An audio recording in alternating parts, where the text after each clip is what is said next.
CBI income ট্যাক্সকে ভয় করি না, কারণ আমার political journey very crystal clear.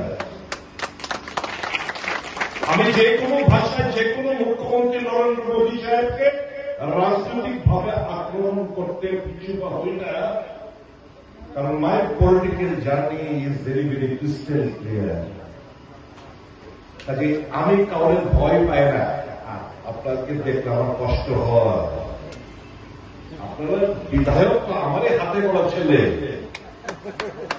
তার বাবা আমাদের সঙ্গে রাজনীতি করত, তাকে তো আমরাই করেছি। আমি বিশ্বাস করি আমার রাজনৈতিক যদি ধ্যান ধারণা যেটা আমি তাকে দিয়েছিলাম সেটা যদি আপনাদের মধ্যে বিতরণ করে থাকে তাহলে আজকে স্লোগান উঠতো না। আমি জানি না দল অন্য একটা দলে যাওয়ার পর